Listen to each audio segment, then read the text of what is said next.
I've created over 2,200 landing pages across 48 different industries, and today I will show you my exact formula for creating a multi-million dollar landing page. I would say the most advanced marketers and business owners that I work with still don't really know why they have landing pages or sales funnels, and without understanding that, it's difficult to make sure that yours is really doing its job correctly. So the way that I see this after working with over 2,000 businesses is that a client's journey, a prospect's journey, whenever they're considering working with you, can be broken down into two main sections. You have marketing and you have sales, right? That's pretty obvious.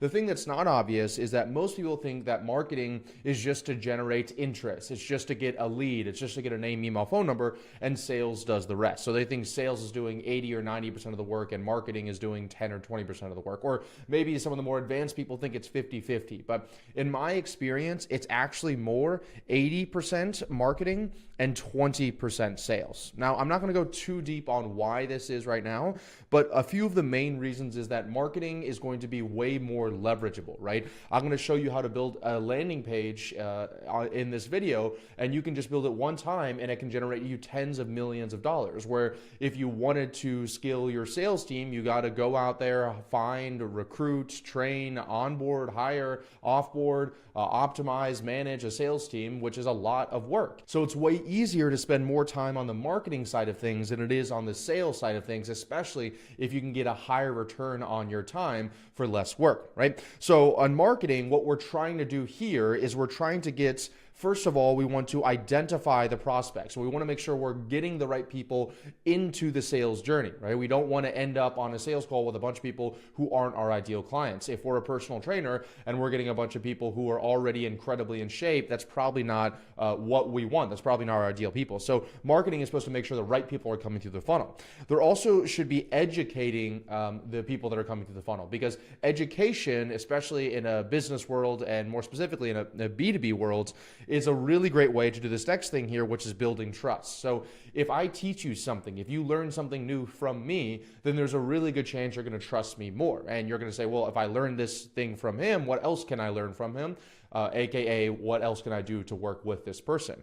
And so education and building trust is a key part of marketing. And also you can educate people on your offer and how things work inside your offer, et cetera, et cetera. But education is a key element of marketing's job. I would say it's like 60 to 70% of marketing's job is educating people on, why they have these problems, why this solution is the right solution to their problems, et cetera, et cetera. Then you want to make sure marketing is explaining the offer. If you're getting on sales calls and people are saying, what is it you do and how do you help people, then marketing is not doing their job correctly. And sales has got to go a hell of a long way to get somebody from what do you do to here's my money. And it's really difficult to do that on a 60-minute call. So then you book a second call and a third call, people no show, and it's a really inefficient sales process. And the final thing you want to do is framing or positioning or authority building. So this is really critical, because especially many of you watching this video, you're in a highly competitive marketplace.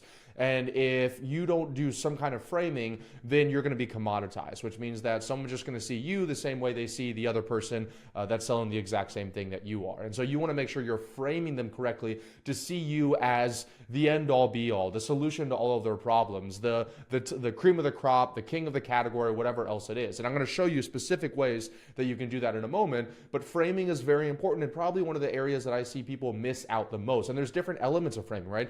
There's social proof and testimonials that a lot of people do. And then there is like the law of association. And that's some of the other stuff I want to show you that a lot of people don't do, but it's probably more impactful than just client testimonials and case studies. Now let's hop over to sales. So at this point, someone's coming in, they're your ideal person that because your marketing's identified them, that you've educated them and you've taught them something which builds them trust, you've explained the offer, and you've framed and positioned yourself as the right person that they should be working with compared to your competitors. Well, at this point, they're going to get on a phone call with sales. And sales first is going to make sure that they have a situational understanding. So the reason why we don't sell high ticket packages, over a sales funnel or over DMs when I'm trying to sell something for, let's say, $5,000, $10,000, $15,000, is because people want to make sure that even if marketing does a really great job, that their specific instance is going to be covered with this product or service. And so sales is a great job of doing a situational understanding. That's kind of called consulting consultative selling, where somebody's coming in and you're getting on a sales call and saying, okay, let me, what's your background? Where are you at right now? Blah, blah, blah.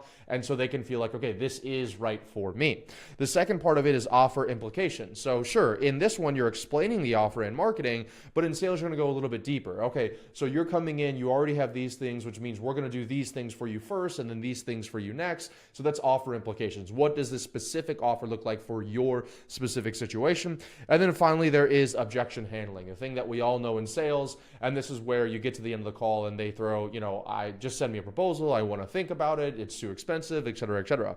And a lot of the objection handling can be avoided if you spend a lot of time in the marketing area. If you do all the things that I talked about here previously, then you won't have to do a lot of objection handling. Your sales team becomes more like order takers and less like, they're having to literally fight and scratch and gouge for every single dollar that comes into the company. Okay, so now that we know that, this video is going to be underneath marketing, but it's going to be talking about the one way that I've seen the best possible method for identifying prospects, educating, building trust, explaining offer, framing, and that's going to be building a really great landing page. One great landing page can do all of this stuff and generate tens of millions of dollars in sales. If you want my help installing any of these systems in your business done for you, be sure to book a call with my team down below.